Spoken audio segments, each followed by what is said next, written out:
à partir de quel moment tu conseillerais de faire la transition pour quelqu'un qui, par exemple, qui s'est déjà lancé en freelance? Quand est-ce qu'il devrait faire la transition vers le côté plus création de contenu? Parce qu'il y a deux écoles, il y a vraiment deux écoles que je remarque. Tu vois, as un peu l'école, on va dire, Gary Vaynerchuk qui dit juste fais du contenu, voilà, de la quantité avant la qualité, etc.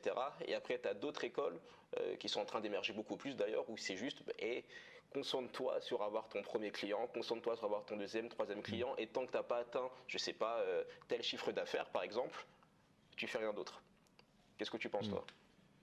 Je pense que cette école, elle a une certaine valeur. Moi, en gros, l'idée que je donnerais, c'est de dire, quand tu commences en freelancing Mhm. et que tu rames un petit peu, ce qui est totalement normal, parce qu'au départ, tu n'es pas sûr de comment est-ce que tu vas acquérir des clients, tu n'es pas sûr de ta proposition de valeur, tu n'es pas sûr de comment tu vas te différencier, tu n'es pas sûr de quoi dire, tu n'es pas sûr de comment faire ta proposition commerciale. Tu vas commencer par ramer, mets tout ton effort dessus. Au bout d'un moment, tu vas arriver sur un point voilà, où plus ou moins tu es stable et tu comprends un petit peu les tenants et les aboutissants de ce que tu fais. À ce stade-là, si tu veux, le tout freelance fait face à plusieurs choix, qui est le choix de est-ce que je veux essayer d'augmenter mon revenu, Mhm. euh, c'est-à-dire soit faire payer plus cher les gens, soit déléguer une partie de mes tâches, etc. Donc monter un business de freelance, presque une forme d'agence, etc. Euh, ou alors j'ai envie de faire peut-être autre chose et j'ai envie de me servir de ça pour autre chose. Mais là, je commence à maîtriser assez bien ce que je fais, donc voilà. Donc si les gens qui veulent monter à fond le côté agence, etc., voilà, c'est très bien et c'est aussi un truc qui est viable. Mais pour les gens qui veulent monter un business plus de produits, ce qui est assez désirable, que ce soit en e-commerce, que ce soit en formation, que ce soit en coaching ou que ce soit en logiciel, par Mhm. exemple, tu vois, tu peux monter un SaaS si tu es à l'origine freelance en développement, tu peux monter ensuite un SaaS, c'est un bon business. Mhm. Ce qui est pas mal, c'est de commencer par mettre une partie de ton temps de côté. Moi, j'aime bien l'idée des 20%. Donc, si tu travailles 5 jours par semaine, un jour par semaine, tu me le mets de côté pour faire ça.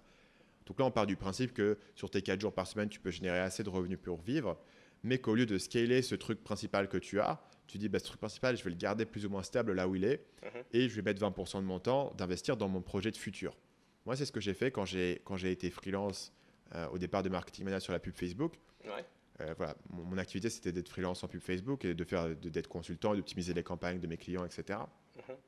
Mais j'avais compris que ce n'était pas quelque chose que j'allais nécessairement vouloir scaler à l'infini. Parce que j'avais pendant un moment essayé de le scaler. J'ai réalisé que si je voulais scaler ça, en fait, moi, ça me demandait de passer mes journées au téléphone à prospecter des clients, à parler à mes clients. Tu vois, et plus j'avais de clients, moins je faisais de campagnes de pub parce que j'étais obligé de les déléguer, Mhm. mais plus je faisais de relations clients parce que je n'avais pas encore le budget d'engager une personne qui est capable de vendre des projets de pub Facebook au téléphone, etc. Je n'avais pas encore le budget. Tu vois. Donc j'étais un peu commercial numéro un.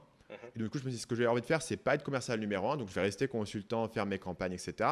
Mais je vais pas prendre le maximum de clients et je vais garder 20% de mon temps pour faire des trucs et pour notamment faire du contenu. Mhm. Je fais un podcast et je faisais pas mal d'articles. J'ai fait un truc qui s'appelle le guide ultime de la pub Facebook où j'écrivais, où j'avais fait un guide sur la pub Facebook en vidéo. Donc, j'ai commencé à faire mes vidéos sur YouTube, etc. Donc, je faisais en parallèle de mon activité de consultant du contenu qui me servait bien sûr à générer des clients pour mon activité de consultant, Mhm. mais aussi j'avais dans ma tête que ça allait pouvoir grossir sur quelque chose de plus et faire quelque chose de différent derrière. Donc voilà, tu vois, tu peux trouver un équilibre entre les deux et au fur et à mesure que ce que tu fais à côté, ça commence à prendre, du coup, tu n'as pas de pression, tu vois, de mon contenu, il ne doit pas marcher directement. Tu essaies différents trucs, j'ai optimisé au fil du temps, j'ai fait des podcasts, j'ai fait des articles invités, euh, j'ai fait des vidéos, j'ai testé différentes choses jusqu'à trouver une formule qui commençait à fonctionner. Et à mesure que ma formule a commencé à fonctionner, j'ai basculé sur la partie contenu. J'ai arrêté de prendre des clients.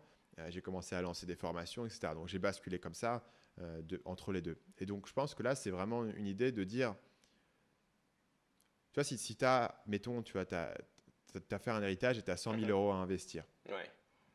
Tu n'as pas forcément envie de dire, je vais mettre 100 000 euros, je vais faire tapis sur une startup. Tu vois, ça n'aurait pas forcément de sens. Ouais. Ce qu'il faudrait faire, si tu veux faire ça, ça serait, tu vois, en termes de philosophie d'investissement, c'est quelque chose qu'on appelle la stratégie du barbell. Donc, tu vois, c'est comme un truc, comment ça s'appelle en français? C'est un espèce de poids, tu sais, comme à la salle de sport, avec les trucs qui sont sur le côté, et puis au milieu, c'est fin. Donc, ce que ça veut dire, c'est que tu veux mettre la majorité de ton argent dans un investissement qui va être relativement safe, mais Ouais. tu veux prendre une fraction de ton argent, 10-15%, et l'investir dans des trucs qui sont risqués. Si tu veux jouer Mhm. avec des trucs qui sont risqués, ça serait l'investissement, de ne pas tout mettre dans le truc risqué. Et je pense que dans ton business, c'est un peu la même chose. C'est si aujourd'hui tu as un job, je ne dis pas quitter ton job demain et de monter un business risqué, mais peut-être que tu peux prendre 20% de ton temps en marge de ton job pour développer ce business, voilà, et prendre des risques un petit peu là-dessus. Et si toi, tu as déjà un business, que ce soit un business de contenu ou un business de formation, que ce soit, mais tu te dis j'ai envie de faire d'autres trucs, ben, tu vas pas arrêter ce que tu fais. Tu vas continuer à passer le gros de ton Ouais. temps à faire ce que tu fais et à le maintenir, et Mhm. tu vas trouver 20% derrière pour expérimenter. Et ça, je trouve que c'est un concept qui est assez cool parce que notamment, il vient de chez Google. Et Google avait pendant un moment cette règle qu'un ingénieur devait passer 80% de son temps à bosser sur ses projets principaux, sur son travail, mais pouvait prendre 20% de son temps à bosser sur un projet de son choix, Trop bien, qui pouvait être un projet expérimental. trop bien. Et c'est notamment comme ça qu'un gars a inventé Gmail. Il a inventé Gmail, il s'est dit tiens, ça serait cool si on faisait un truc d'email. Il l'a fait à côté, puis évidemment, tu vois, ces petites expérimentations, parfois ça donne rien. Je suis sûr qu'il y a plein d'ingénieurs qui ont bossé sur des trucs qui n'ont rien donné, Mhm. mais de temps en temps, ça donne un truc qui est intéressant. Et ça te permet d'équilibrer, euh, faire un truc qui marche et qui est validé et qui te rapporte aujourd'hui de quoi payer ton loyer, et en même temps, continuer à grossir et à tester des nouvelles choses et à prendre des risques.